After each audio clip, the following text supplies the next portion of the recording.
Gusto mo bang makaipon ng 10 to 20,000 pesos in 5 months? If that is your desire, you got to finish this video.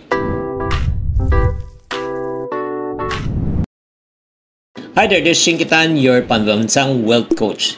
Let's be honest, hindi naman talaga minsan wala talaga tayong pera. Alam mo, actually, minsan talagang masyado lang tayong magastos at kulang sa disiplina. Agree o disagree? Type agree kung kayo nag-agree. Alam ko naman, ang reality, lahat po tayo, especially kung ikaw isang kaipunaryo, you work hard, you earn well. Pero in reality, pag hindi po natin nababantayan ang ating gastos, ubos pa rin. It's not how much money we make, it's how much money we spend and keep.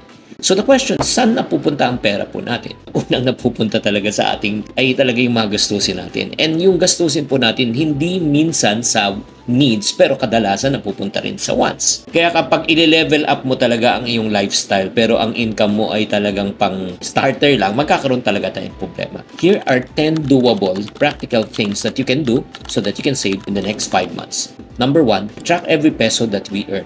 Awareness is key. Hindi yung feeling ko, magkano ginagastos mo more or less? More or less, feeling ko, no, kailangan isulat mo talaga. Pag hindi mo nilista kung magkano kita mo, pag hindi mo nilista kung magkano lumalabas, maubos talaga yan. You got to know where your money is going in order for you to know where you're heading. Dalawa lang direction po natin. Financial freedom or financial disaster. Alam mo yung mga hindi natin natatrack, yung mga pabili-bili natin ng mga maliliit na bagay, 20 pesos, 50 pesos na merienda, or if not naman, may bibilin tayo na pang add to cart, diba? 100, 200, hindi natin nalilista yan. Pero pag grinupo mo yan in 1 month, napakalaki nun.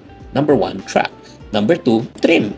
When you say trim muna natin yung mga hindi kailangan sa buhay kung gusto mo talaga makaipon. Just give you a perspective. Pag nag-trim ka lang ng mga daily coffee runs mo, mga 200, 2 times a week lang yan. 400 a week, 1,600 a month, that's around almost how much? 20,000 pesos per year. Kung gawin na lang natin once a week na lang, diba? Instead of 2. So, cut it to half. Sa 20, magiging 10,000 na lang.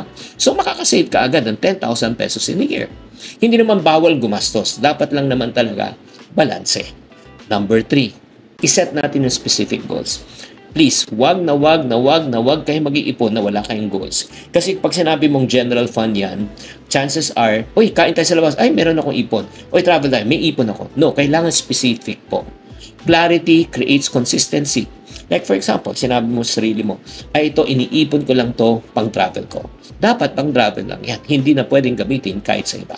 Next po, ang gawin po natin, budget. When you say budget, kailangan po talaga matutong i-budget, i-manage po. Ang pagbabudget po, uunahin mo natin yung needs versus wants. So, ang formula ng budgeting should be this. Income minus savings equivalent to what? Expense. Kita minus ipon bago gumastos. You do not ask your income to adjust to your lifestyle. You ask your lifestyle adjust to your income. Agree? And then next also, use a simple notebook or budgeting tools. In our case, we are using this piso planner. Itong piso planner na ito, nakalista na po dapat lahat yung mga ating mga expenses, kaya wala na kayong gagawin. No? Nandito na po lahat. Oh. Ayun, no? Water, kuryente, lahat. Tapos meron pagkagandaan dito. Meron mo na ilalagay dito. Oh. Income minus savings equivalent to expense. And then, kagandahan din ng planner na ito, itong tool na ito, meron rin tayong 60,000 ipon challenge here.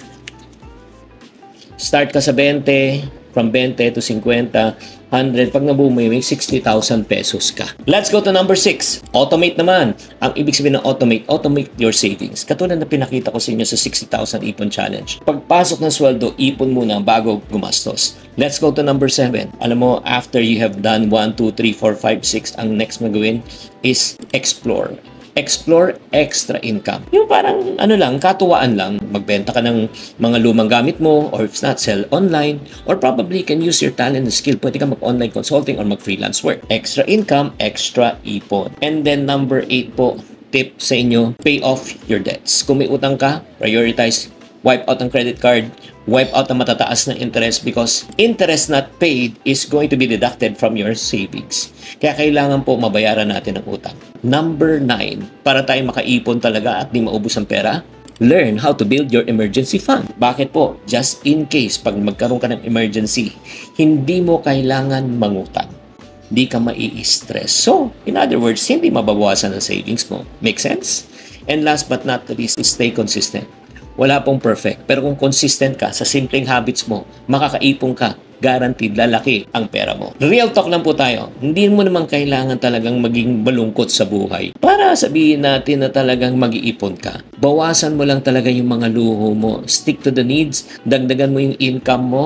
Alam mo, at the same time, ayusin mo yung system mo. Ay, nako. Maniwala ka. Darating ang panahon, gaganda ang iyong financial life.